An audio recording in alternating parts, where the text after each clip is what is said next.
नमस्कार भाइयों, कैसे हैं आप लोग? आज हम लोग स्टार्ट करेंगे ओनली आईएएस के प्रीलिम्स में जो 2025 का आधुनिक इतिहास है। ये प्रीलिम्स वाला और स्टैटिक्स को मिला करके बनाया गया है। आशा करता हूँ आप लोगों को समझ में आएगा क्योंकि इसमें प्रॉपर रूप से जो आपका स्टैटिक लेवल भी कवर किया जाएगा और जो पुराने के प्रीवियस ईयर के क्वेश्चन से इसमें भी समाहित किया गया है। तो हम चलिए स्टार्ट करते हैं। ये देखिए इसका जो है प्रॉपर सिलेबस दिया गया है। इसमें सिलेबस में पहला है कि भारत में यूरोपियों का आगमन, और इसमें कुल मिला के 13 टॉपिक्स हैं। उसके बाद 1857 का विद्रोह जो है। उसके बाद भारत में आधुनिक राष्ट्रवाद की शुरुआत 1858 से 1905 तक की, ठीक है। उसके बाद भारतीय राष्ट्रीय आंदोलन 1905 से 1918। फिर पांचवा टॉपिक है इसमें भारतीय राष्ट्रीय आंदोलन 1918 से 1922 तक, गांधीवादी चरण इसको बोला जाता है। इसमें कि 31 से लेकर के 37 तक जो है इसकी टॉपिक्स हैं। प्रॉपर छोटे छोटे टॉपिक्स इसमें दिए गए हैं, हम इसको सब कवर करेंगे। वैचारिक धाराएं और राजनीतिक यथार्थ, 1920 के दशक से भारतीय राष्ट्रवाद की क्या कंडीशंस थी वहाँ पर देखेंगे हम। उसके बाद भारतीय राष्ट्रीय आंदोलन 1929 से 1942 तक के सारी चीज़ों को हम देखते हुए चलेंगे। अंत में कृषि मिशन पर इसकी समाप्ति यहाँ पर हो जाएगी। फिर आगे हम देखेंगे भारतीय राष्ट्रीय आंदोलन 1942 से 1947 तक, और यहाँ पे 9वां टॉपिक होगा ब्रिटिश भारत में संवैधानिक, प्रशासनिक एवं न्यायिक विकास किस प्रकार से हुए हैं। फिर सामाजिक धार्मिक सुधार किस प्रकार से हुए, और अंग्रेजों के विरुद्ध जनता का प्रतिरोध क्या था, नागरिक विद्रोह क्या था, आदिवासी प्रतिरोध क्या था। तो 2 टॉपिक्स है इसमें हम देखेंगे। फिर ब्रिटिश नीतियाँ और उनके आर्थिक प्रभाव क्या थे, इसको हम देखेंगे। आधुनिक भारत की महत्वपूर्ण समितियाँ क्या कैसी थी, उसको हम देखेंगे। फिर हम चलेंगे आधुनिक भारत के प्रमुख व्यक्तित्व, भारतीय व्यक्तित्व जो थे उनके बारे में देखेंगे। फिर विदेशी व्यक्तित्व, गवर्नर जनरल, वायसराय, ये क्या क्या कैसे थे, स्वतंत्रता सेनानियों को किस प्रकार से मदद करते थे, उनको देखेंगे। तो चलिए हम लोग स्टार्ट करते हैं। देखिए पहला टॉपिक है इसमें भारत में यूरोपियों का आगमन। तो भारत में यूरोपियों का आगमन आपको पता होगा कि भारत में सबसे पहले आने वाले पुर्तगाली थे। 1498 ईस्वी में भारत में वास्को डी गामा सबसे पहले यूरोपीय था जो समुद्री मार्ग के माध्यम से आया था, ठीक है। प्रॉपर भारत उस समय था, सारी चीज़ें वहाँ पर थी, लेकिन भारत में ये जो समुद्र के रास्ते से यात्रा करते हुए सबसे पहला यूरोपीय आया था वो था पुर्तगाली, जिसको वास्को डी गामा था। तो भारत में सबसे पहले आने वाले पुर्तगाली थे, लेकिन अंततः अंग्रेज विशाल भारतीय क्षेत्र पर अधिकार करने में सफल रहे और औद्योगिक युग के अग्रणी शक्ति बनकर उभर गए, ठीक है। फिर थोड़ा हम इसको जूम करते हैं, चूँकि यहाँ जूम करना ही ज़रूरी है। ये यहाँ पर देखिए। फिर उसके बाद भारत और यूरोप के बीच सदियों से व्यापार होता रहा। जैसे कि संगम युग में देखा गया है, भारत में रोमन सोना और सामान की खोज की गई थी। व्यापार मार्गों में अमु दरिया नदी, कैस्पियन सागर और काला सागर के माध्यम से रेशम मार्ग, और अरब सागर और भूमध्य सागर के माध्यम से समुद्री मार्ग शामिल थे। मैंने आपको ऊपर प्रॉपर बताया था कि भारत में जो समुद्री क्षेत्र था उसको सबसे पहले जो है 1498 में वास्को डी गामा होकर के आया था। इससे पहले भी भारत में व्यापार हुआ करता था, ठीक है, बल्कि असली मार्गों से होता था, कैस्पियन सागर से होता था, काला सागर के माध्यम से होता था, दर्रों के माध्यम से व्यापार होता था। एक सेकंड रुक जाइए, एक सेकंड एक सेकंड एक सेकंड, ठीक है।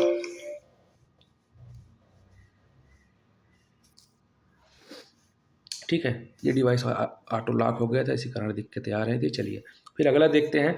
इतावली व्यापारियों ने भूमध्य सागर पर आने वाले भौगोलिक लाभ का उपयोग करके प्रभाव प्राप्त करने का महत्वपूर्ण भूमिका निभाई। तो इतावली भी जो थी, इटली के लोग जो भी ऐसा करने में प्रभाव प्राप्त करते थे।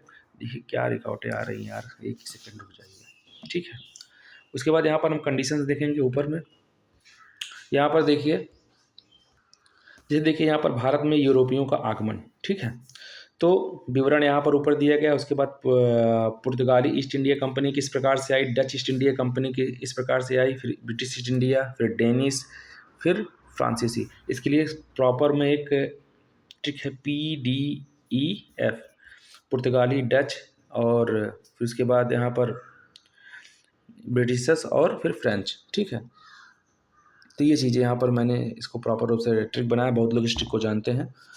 तो सबसे पहले यहाँ पर देखिए स्थापना, तो सबसे पहले पुर्तगाली ईस्ट इंडिया कंपनी ऊपर दिया गया 1498 में यहाँ पर आई थी, इसकी स्थापना हुई थी। मुख्यालय और राजधानी उन्होंने गोवा में पहले बनाया था, ठीक है। ऊपर देखिए डच ईस्ट इंडिया कंपनी है, 1602 में इसकी स्थापना हुई थी। पुलिकट में सबसे पहला जो है इन्होंने अपना राजधानी बनाया था। फिर ब्रिटिश ईस्ट इंडिया कंपनी 1600 में बनी थी। कलकत्ता और दिल्ली क्राउन के तहत जो है ये सबसे पहले जो है अपना वो मुख्यालय इन्होंने बनाया था। डेनिश ईस्ट इंडिया कंपनी 1616 में त्रंकेबार में जो है, ट्रंकेबार इसको कहते हैं, यहाँ पर जो है अपना मुख्यालय बनाया था। और फ्रांसीसियों ने 1664 में पुदुचेरी या पांडुचेरी में जो है सबसे पहले अपना मुख्यालय बनाया था, ठीक है। उसके बाद देखिए व्यापारिक केंद्र और इसकी स्थापना क्या हुआ था। तो पुर्तगालियों ने सबसे पहले 1510 में गोवा में अपनी व्यापारिक फैक्ट्री स्थापित की थी।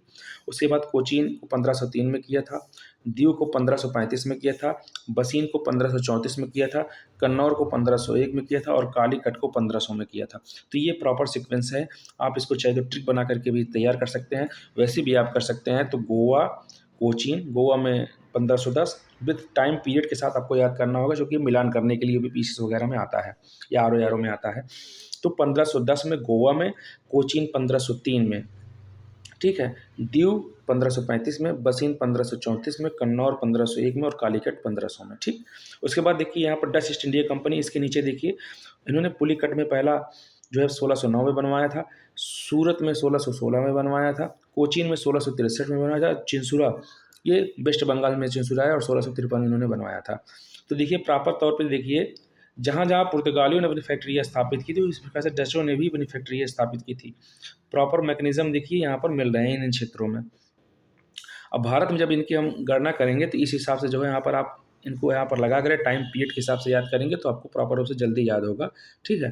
और बाकी 5-6 बार आप इसको अगर देखेंगे तो याद हो जाएगा, ठीक। ब्रिटिश ईस्ट इंडिया कंपनी तो सबसे पहले 1612 में सूरत में इन्होंने फैक्ट्री स्थापित की थी। उसके बाद मद्रास में 1639 में इन्होंने फैक्ट्री स्थापित की थी, बॉम्बे में 1668 में, कलकत्ता में 1690 में, हुगली में 1651 में, 1611 में, मसूलीपट्टनम में। तो सबसे पहली फैक्ट्री इनकी 1611 में मसूलीपट्टनम में खोली गई थी, ठीक है। उसके बाद डेनिस वालों को देखिए तो त्रंकेबार में 1620 में उन्होंने किया था और सेरामपुर में 1755 में किया था, ठीक है। फिर यहाँ फ्रांसीसी देखिए, ये पुदुचेरी या पांडिचेरी में 1674 में पहली फैक्ट्री खोली थी। फिर चंद्रनगर ये गुजरात में ही है। फिर माहे आपका केरल में है। कराईकल और यनम यहाँ पर इन्होंने 1721 में माहे में, 1739 में कराईकल में, 1723 में यनम में इन्होंने फैक्ट्रियाँ स्थापित की थी, ठीक। फिर ऊपर देखते हैं, यहाँ पर देखिए प्रस्थान वर्ष क्या था। तो 1961 में ये लोग जो है भारत छोड़ के गए थे। काफ़ी मशक्क़त के बाद गए पुर्तगीज़, लेकिन यहाँ से गए 1961 में।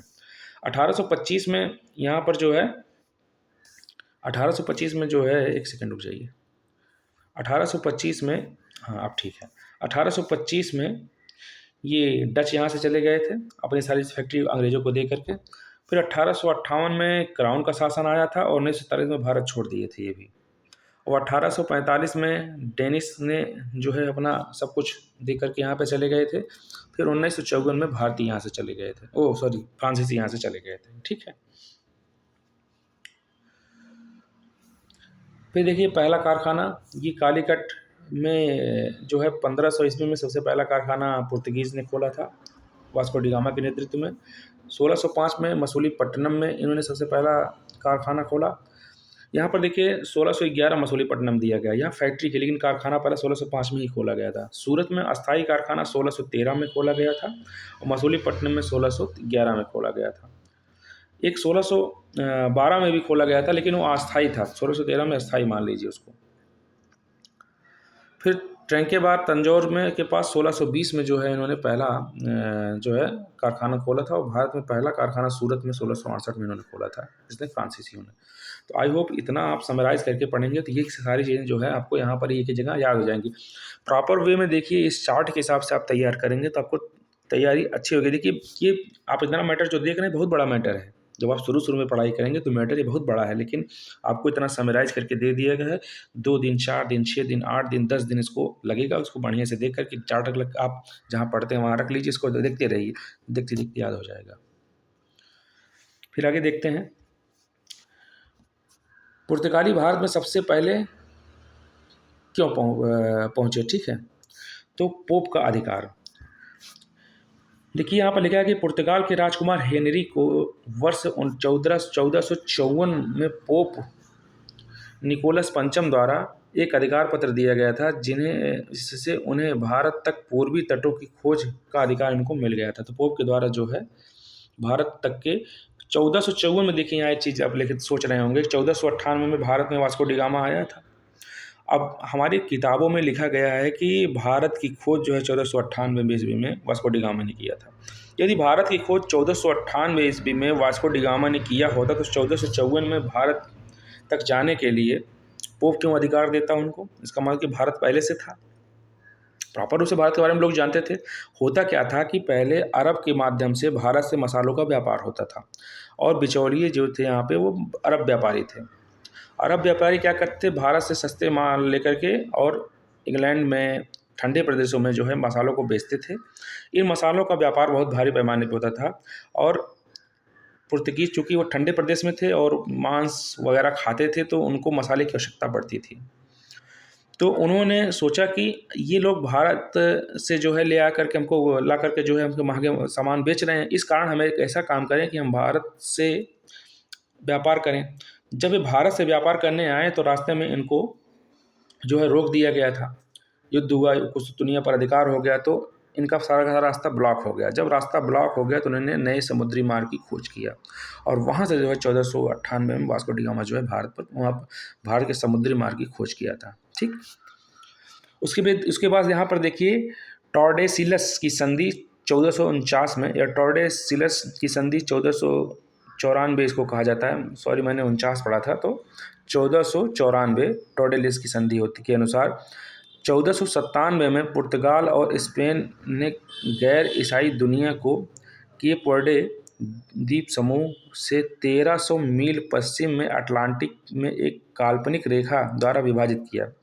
पुर्तगाल को रेखा के पूर्व और क्षेत्र पर अधिकार स्थापित करने और कब्जा करने का अधिकार दिया गया, और इसमें भारत भी शामिल था, ठीक है। केप वर्डे आपको पता होगा, ये सब कुछ आपका ये अफ्रीका है, तो यहाँ पर केप वर्डे द्वीप है। तो पुर्तगाल को इस तरफ जो है अधिकार दिया गया था, ठीक है, पूर्व तरफ। यहाँ पर देखिए, एक सेकंड हम इसको जूम करते हैं, ज़्यादा सही रहेगा। नौवहन वर्ष 1487 में बार्थोलोमियो डियास ने केप ऑफ गुड होप का चक्कर लगाया था। बार्थोलोमियो डियास 1487 में he kept of good hope यहाँ पर जो है पहुँच गया था। और यहाँ पर आपको पता होगा कि यहाँ पर 40 से 60 डिग्री जो है अक्षांश यहाँ से गुजरते हैं, तो यहाँ की जो समुद्री हवाएं होती हैं बहुत हाई स्पीड से चलती हैं और बहुत भयानक आवाज़ निकालती हैं। तो जब यहाँ बार्थोलोमियो डियास आया और केप वर्डे द्वीप पर पहुँचा, तो इस हवाओं को सुन करके वो डरना स्टार्ट कर दिया, और यहाँ तक उसको आने की हिम्मत ही नहीं हुई, और फिर यहाँ से जो है वो चला गया था। तो यहाँ पर यही चीज़ कह रहा है कि 1487 में बार्थोलोमियो डियास ने केप ऑफ गुड होप को चक्कर लगाया, और इससे भारत समझकर अफ्रीका के पूर्वी तट पर पहुँच गया। हालांकि अंततः मई 1498 में वास्को डी गामा ने भारत पहुंचा, और जैसे कि यूरोपीय व्यापार के लिए समुद्री मार्ग खुल गया, ठीक है।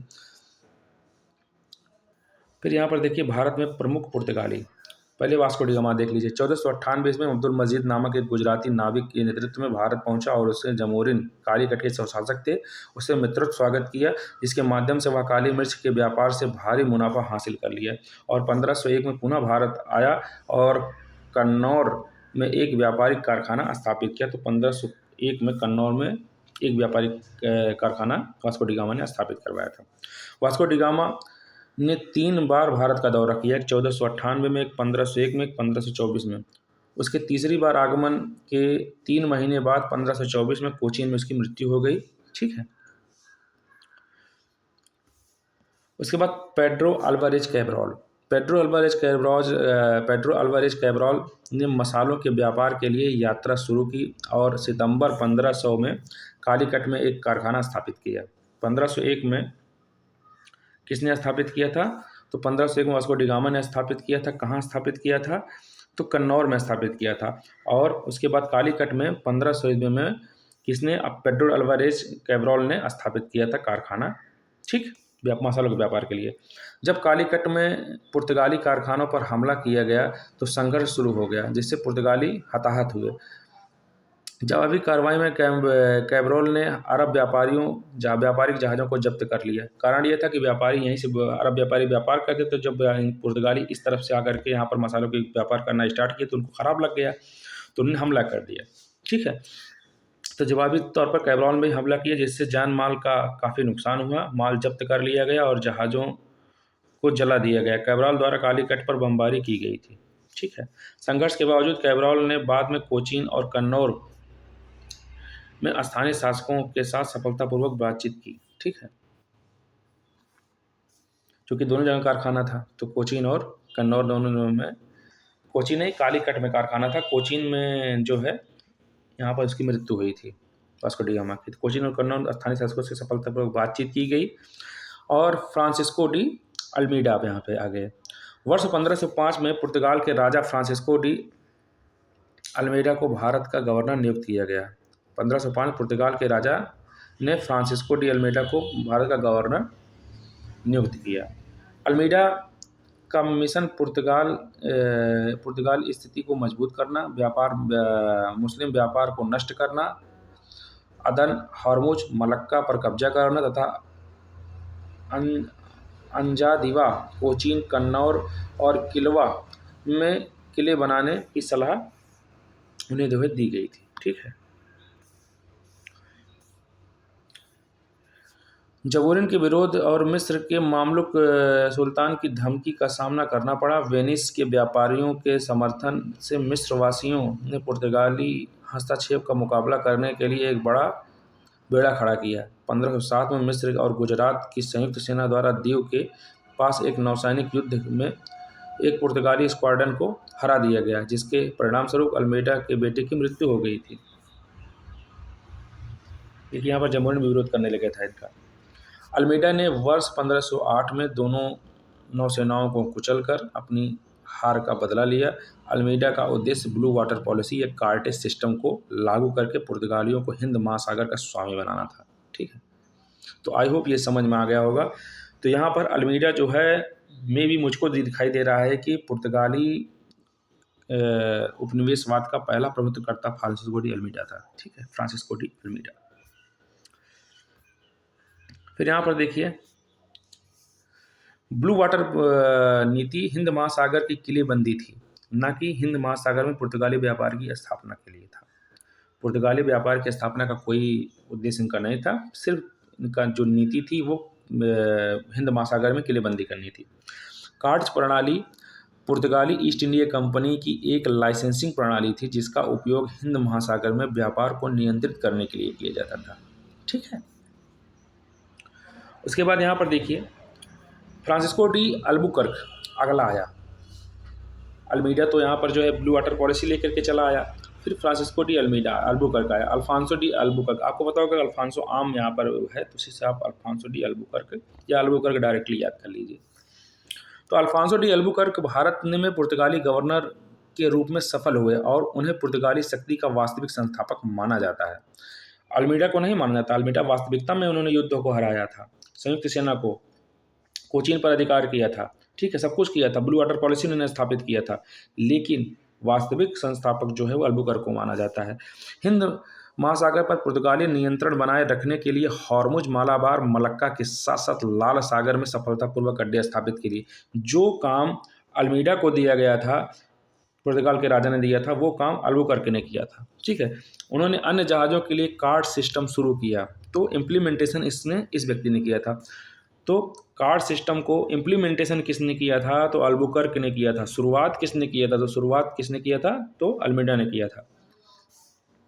1510 में बीजापुर के सुल्तान से गोवा को छीन लिया था, जो सिकंदर महान के बाद यूरोपीय नियंत्रण का पहला भारतीय क्षेत्र बन गया। सिकंदर महान पहला था जो बीजापुर के सुल्तान को बीजापुर को छीना था, या तो इसने छीन लिया था। तंबाकू और काजू जैसी नई फसलें तथा नारियल के बेहतर वृक्षारोपण की किस्में इसने लाई थी। अब यहाँ पे देखिए, नीनो दी कून्हा 1529 में भारत में पुर्तगाली गवर्नर बने थे।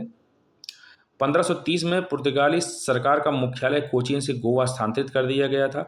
गुजरात में बहादुर शाह ने वर्ष 1534 में हुमायूं के साथ अपने संघर्ष के दौरान पुर्तगालियों से मदद मांगी। हुमायूं का जो आपको पता होगा घरेलू युद्ध चल रहा था और शेरशाह से भी युद्ध चल रहा था, तो वहाँ पर उन्होंने, अब घरेलू युद्ध नहीं, शेरशाह से इनका युद्ध चल रहा था। तो यहाँ पर जो है, क्योंकि हुमायूं एक ऐसा शासक था जिसने अपने सारे भाइयों को जो है हिंदाल वगैरह को अपना सारा हिस्सा बांटा था, तो काफ़ी लोकप्रिय था। लेकिन इसका सबसे बड़ा दुश्मन कौन था, तो वो शेरशाह सूरी था। तो उसी युद्ध में जो है इसने सहायता मांगी थी पुर्तगालियों से। उन्होंने बेसिन द्वीप को उसकी निर्भरता के साथ सौंप दिया और पुर्तगालियों को द्वीप में एक आधार बनाने का वादा किया। उसके बाद 1536 में जब हुमायूं गुजरात में वापस चला गया तो संबंधों में विकृति आ गई। 1536 में जब हुमायूं गुजरात से वापस चला गया तो संबंधों में विकृति आ गई। शहर के निवासियों के पुर्तगालियों से लड़ने के कारण संघर्ष उत्पन्न हुआ। बहादुर शाह का उद्देश्य विभाजन की दीवार खड़ी करना था, जिससे पुर्तगालियों के साथ बातचीत शुरू हो सके। ठीक है। 1537 की बातचीत के दौरान गुजरात के शासक को पुर्तगीज जहाज पर बुलाया गया और उसकी हत्या कर दी गई। बताइए, गुजरात के शासक को पुर्तगालियों ने बुला करके उसकी हत्या कर दी। और नीनो दी कूना का लक्ष्य बंगाल में पुर्तगाली प्रभाव को बढ़ाना था। पुर्तगाली नागरिकों को हुगली में अपना मुख्यालय बनाकर बसाना था। ठीक है, ये था नोट। मध्यकालीन शासक कृष्णदेव राय ने पुर्तगालियों को भटकल में एक किला बनाने की अनुमति दी थी। तो कृष्णदेव राय ने पुर्तगालियों को जो है भटकल में एक किला बनाने की अनुमति दी थी, क्योंकि दुश्मन का दुश्मन दुश्मन होता, आपको पता चल गया होगा, क्योंकि ये बाबर के समकालीन थे, तो कहीं ना कहीं इनकी ये कंडीशंस थी।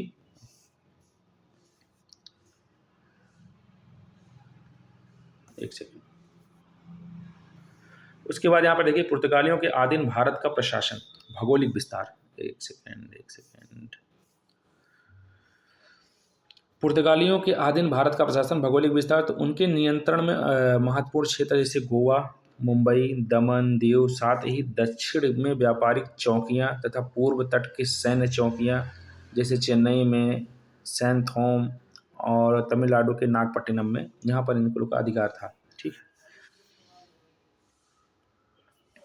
उसके बाद यहाँ पर देखिए मंगलौर, कालीकट, किन्नौर और कोचीन जैसे शहर पुर्तगालियों के लिए महत्वपूर्ण व्यापार केंद्र बन गए। 16वीं शताब्दी में पश्चिमी बंगाल में हुगली एक बहुत ही महत्वपूर्ण बस्ती बन गई। प्रशासन की संरचना,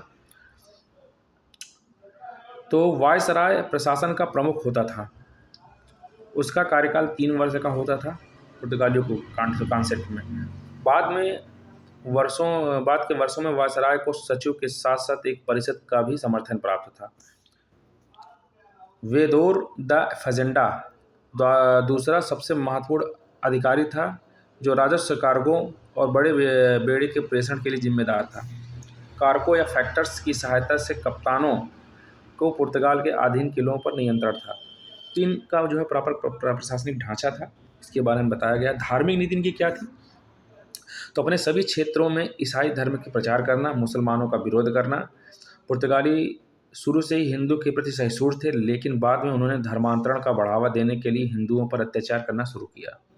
पादरी रोटक्लिफ एक्वाविवा और एंटोनियो मोनसेरेट को वर्ष 1580 में मुगल सम्राट अकबर के दरबार में भेजा गया और उनके साथ सम्मानपूर्वक व्यवहार किया गया। हालांकि लगातार प्रयासों के बाद भी अकबर को परिवर्तित करने की पुर्तगाली उम्मीदें कभी भी वास्तविक नहीं बन पाई।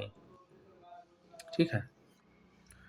उसके बाद यहाँ देखिए मुगलों के साथ राजनीतिक संबंध क्या थे। तो अकबर और जहांगीर ने पादरियों के साथ सम्मानपूर्वक व्यवहार किया। जैसे कि शुरुआती वर्षों में अच्छे संबंध इनके थे। पुर्तगाली समुद्री डकैती के कृत्यों ने मुगल सरकार को परेशान कर दिया था, जिस संबंध में तनावपूर्ण हो गए थे। शाहजहां के शासन काल में पुर्तगालियों ने वे सभी सुविधाएं खो दी जो उन्हें सम्राट अकबर के समय में मुगल दरबार से प्राप्त थी।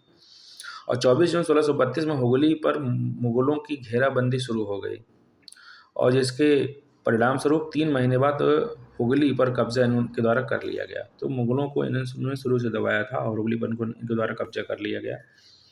अन्य संबंधित तथ्य क्या थे, तो कोलंबिया यह कोलंबस की 1492 की यात्रा के बाद 15वीं और 16वीं शताब्दी के दौरान अमेरिका, पश्चिम अफ्रीका तथा पुरानी दुनिया के बीच पौधों, जानवरों, संस्कृति, आबादी, प्रौद्योगिकी, बीमारी और विचारों के व्यापक हस्तांतरण को संदर्भित करता है। यूरोपीय अन्वेषण का प्रभाव, तो अमेरिका में आक्रामक प्रजातियों और संक्रामक रोगों का परिचय हुआ। प्रमुख आदान प्रदान, तो पुरानी दुनिया से नई दुनिया, फसलें जैसे काफ़ी, गेहूँ, चावल, गन्ना, कपास, चुकंदर यहाँ पर जो है हैंडओवर किए गए थे। नई दुनिया की पुरानी दुनिया में फसलें एवोकाडो, काजू, कोको बीन, आलू, मक्का, रबर, तंबाकू इत्यादि यहाँ पर आए थे। तो नई दुनिया से पुरानी दुनिया में क्या गए थे, तो फसलें जो थी एवोकाडो, काजू, कोको बीन, आलू, मक्का, रबर, तंबाकू इत्यादि लेकर के ये लोग गए थे। ठीक है। तो भारत में अब डच प्रशासन, तो आज पुर्तगाली को ही हम लेकर के चलेंगे, चूँकि टॉपिक काफ़ी बड़ी थी। फिर इसी बार डच भी है, डच बहुत बड़ा टॉपिक नहीं है, तो हम कल इसको देखेंगे। तो आशा करता हूँ आप लोगों को समझ में आया होगा। जो भी क्योरीज हैं आप हमें दीजिएगा, मैं इसे 30-30, 40-40 मिनट की वीडियो लाता रहूँगा। नमस्कार।